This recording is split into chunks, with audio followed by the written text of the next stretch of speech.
California Governor Gavin Newsom's vision for rebuilding Los Angeles, often referred to as LA 2.0. We already have a team looking and reimagining LA 2.0, which is what he says includes swift action to recover from these disastrous wildfires. Newsom announced that inspections in these affected areas are going to be completed in 14 days. Well, as I said, I want all the inspections done within 14 days, every single structure that's been impacted by these fires. And the debris clearing to take 6 to 9 months, which is a pretty aggressive timeline, and I admire that he's aiming to expedite this entire process. Because obviously the sooner the better to get everything moving and for some of these families to begin rebuilding their properties. And he's also talked about his Marshall Plan that is prioritizing sustainable fire-resistant construction and updates the infrastructure to withstand the future disasters that may occur. Some of this includes advanced materials, modernizing the utility systems, and streamlining the permitting process, which could take months and months, if not years in some cases, especially in California. Focusing on the prevention of the next natural disaster is the priority. But what do you think about these plans? Are they ambitious? Is it possible? But let's get into what the future of these housing developments may look like in Los Angeles, because what we know as of now, 12,000 structures total have been completely destroyed, with 40,000 total structures that have been threatened by these fires. To understand the future, we must first examine where we're at today. Los Angeles is home to 4 million residents. And yet, there's still an ongoing housing crisis. The entire county has a severe shortage of affordable housing, the rising in homelessness, and the escalating home prices that will continue to skyrocket, especially after all these destroyed homes. And even before these natural disasters, these prices have outpaced income for decades, making it nearly unaffordable to buy a home out here for the average person. The median home price in LA as of today is just over $800,000, but I'd say closer to about $1 million in the more desirable areas, while the median rent for a one-bedroom apartment is around $2,400 a month. And that's not going to get you anything too nice out here. But on the topic of rent, let's talk about how prices have been skyrocketing since the fires. I live in Santa Monica, literally 1 mile away from the Pacific Palisades where everything happened behind me. And I've seen rents spike from $8,000 to $14,000, even in the high end from $50,000 up to $80,000, which is ridiculous. Which is considered price gouging and absolutely not legal whatsoever, and honestly super unethical. These landlords are taking advantage of some of the demand in rent because of the many people that have lost their homes. So the price gouging laws were introduced to protect these consumers from the high prices, especially during emergencies like natural disasters. And in California, these laws were enacted in 1992 under the Penal Code 396, prohibiting the prices to be raised more than 10%. So now we're talking 50, 60, 90% in some cases that I've been seeing out here. Hear about people suddenly asking for double the amount of rent. I mean, what do you guys think of price gouging and these landlords increasing the prices drastically? But off the rent topic and price gouging, let's talk about more into the housing developments. So California has laws known as SB 9 and SB 10, which are tools that may be used to accelerate the housing developments in the Palisades, Pasadena, Altadena, all the areas where homes have completely burnt down. But yes, it's very unfortunate with what's going on. Just imagine losing everything, your home, and trying to start over, figuring out where you're going to live. A lot of these homeowners do not have the funds to be able to rebuild. Insurance will not nearly give them enough money. The California Fair Plan has $750 million to spend, which will only cover about 350 homes in the Palisades. But also homes that are more expensive will only be able to receive back $3 million, even if you have a $20 million home. So that's not going to be nearly enough to cover what you've lost. And how long is it going to take the insurance companies to come out, do the inspections, send the reports back? It's going to be weeks and weeks and weeks. And I know Newsom's LA 2.0 plan says 14 days the inspections will be fully complete, but we'll see what happens in the coming weeks. I also want to show you this document here that was signed by several Los Angeles real estate agents. All right, I'm going to try to go over this quickly. To Governor Newsom, Mayor Bass, etc. On behalf of the real estate community, we extend our sympathies to those affected by the fires in LA as we take on the responsibility of helping entire communities replace housing. Let's just go into the nitty-gritty of this. The California Fair Plan insurance should increase protection to $6 million and include liability insurance, ensuring that more homeowners can properly insure homes without no other options available. And basically, currently, the California Fair Plan insurance coverage is limited to $3 million, leaving many homeowners in areas like the Palisades, Malibu, uninsured during these fires with no alternative insurance options available. As I said, they're not going to be able to get covered because it only goes up to $3 million. Special exemption allowing affected property owners who lost their home sell lands without being subject to the mansion tax, ULA transfer tax, as well, exempting buyers and developers from the mansion tax. So this was a big deal in the real estate space in Los Angeles when it came to the mansion tax. What the mansion tax is exactly is that if a house costs more than $5 million, the seller has to give 4% to the city. And if the house costs more than $10 million and sells, that seller has to pay 5.5% in this mansion tax. So it was straying away these owners from selling their homes because of the hundreds of thousands of dollars that they would have to pay to the city in taxes. So purpose of this point is the city should not impose taxes on the individuals who lost their homes on the fire, exempting developers from the transfer tax for 5 years, encouraging them to purchase land.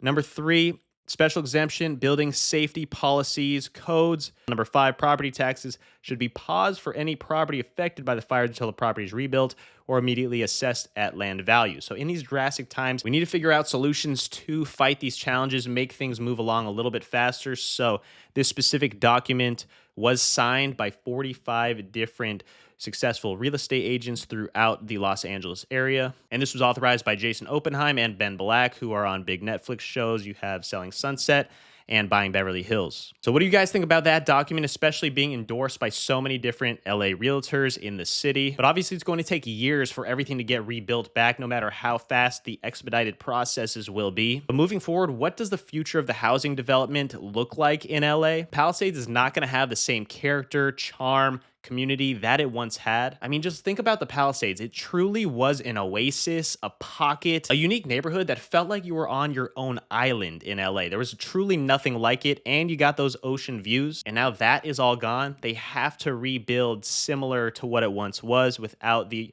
history of everything that Palisades was. So homes will now need to be built to specifically survive these natural disasters. Fire-resistant materials such as ember-proof vents, roofs that won't catch on fire easily, maybe metal roofs. The landscaping around the home specifically built to stop fires from spreading. Now knowing what can happen in the Palisades and to the landscaping within each home, new buildings will have to include solar panels for energy, systems to recycle water, and appliances to maybe use less electricity. Being more environmentally friendly will also be more cost effective and help in the long term. LA 2.0 is aiming to get faster permits, which I want to know how fast they're actually talking. It's said to be cutting down the paperwork process, but it does need to be easier to get these families, these developers to start construction sooner rather than later. And I know people in LA that it'll take years for them to just get the permitting approved, especially if you're living in the hills. That's going to take a lot longer. So this is also what LA 2.0 is supposed to do.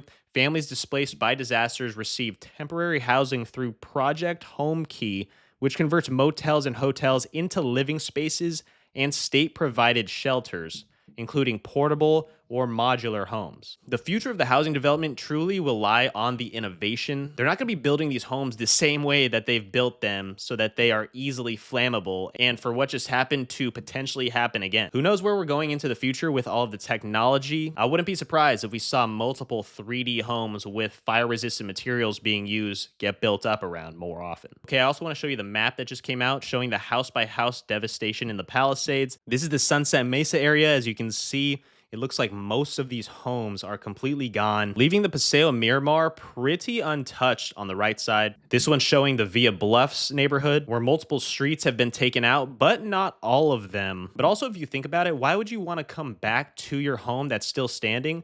Not only would you feel guilty in a way, if you are a human being, knowing that you were the only one that was left standing while all of your neighbors have to suffer with losing everything. And it's not just about the homes that were lost. It's truly about everything else that was involved with living in a town, which is what the Palisades was. It truly was a small town. The only place in LA that felt like a small town with a sense of true community. Even though it is on the high end, these aren't just the homes of the rich, like I see a lot of people comment. It's about all of the coffee shops, the residential areas, the hubs, the recreational spaces, all of the schools that have been taken out. Why would you want to go back to living in Villa Bluffs if there's nothing there anymore? Also, the Alphabet streets have been completely wiped out. I'm sure you've seen several videos of that neighborhood, but we'll see if it can ever get back to the sense of community that it once was. I sure hope that they don't build multiple apartment buildings in these areas, which the Palisades never really had. Talking about the LA housing developments as a whole, there's a fine line designed to balance the affordable housing with investors that need to make a return on their investment. Kind of like the price gouging, you have to make money, but you can't take advantage, and that's why there are laws in place. Developers obviously need to make enough money to keep on building, but we also want to make these homes affordable, especially a lot of the homes that were burnt down on the east side of LA. These weren't $5+ million mansions. These are regular families, on some of them the lower end of the housing market in LA. These neighborhoods are going to be completely transformed, and as I said, not just the housing. There's going to be a lot new commercial developments going up as well in some of these spaces. But there are also obviously zoning laws to tell you what you can and can't build. Although the disaster recovery ordinance is designed to support what happens after these disasters. Also, although 12,000 structures were destroyed, there was a man named Greg Chasin that his house did not burn down, and that's because he specifically built his home in the summer of 2024 using fire-resistant materials. Check this out. Fireproofing decisions include yard-free vegetation fenced off by a cast-in-place concrete garden walls with landscaping in a sparse Mediterranean desert style. So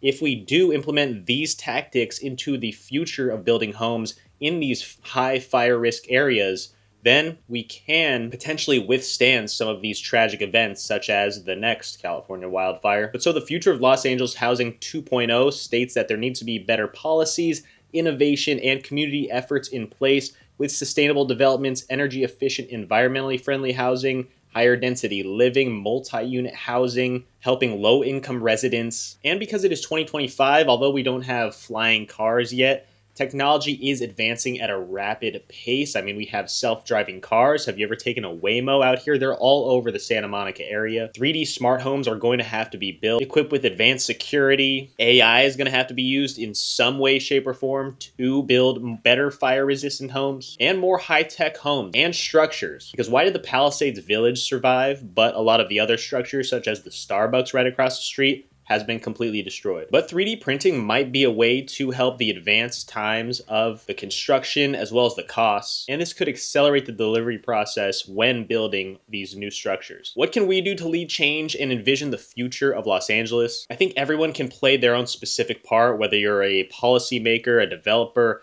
a real estate professional, or just a resident. Working together is key, and I know a lot of people have been supporting one another. Although this is a tragic time in LA, it truly feels like we are growing stronger from this. Support innovative housing solutions, offer up co-living spaces, and I don't want to hear too much talk about California being terrible, although we may need to have new leaders in place. Not going to go too deep into the politics of this, but to just feel secure and safe in your home, I think, is what is most important. And like I said, it's not just about the houses, it's about the community that we lost. But embracing innovation, focusing on sustainability, this LA 2.0 doesn't have to be the Gavin Newsom 2.0, but taking these challenges as an opportunity to shape Los Angeles for the better and to get back to a city where we can all be proud of should be the goal. California is still a beautiful landscape and can get back to what it once was. But I don't want to get into the Smart LA 2028. I'll post a video about that coming soon, which is very interesting, and there's a lot to touch on in that. Without politics involved, it will just take a lot of time, but the future of housing will be completely changed in the Los Angeles area. And I do believe in these communities of the Palisades and Altadena coming back to what it once was. Thanks for watching. I'll see you next time.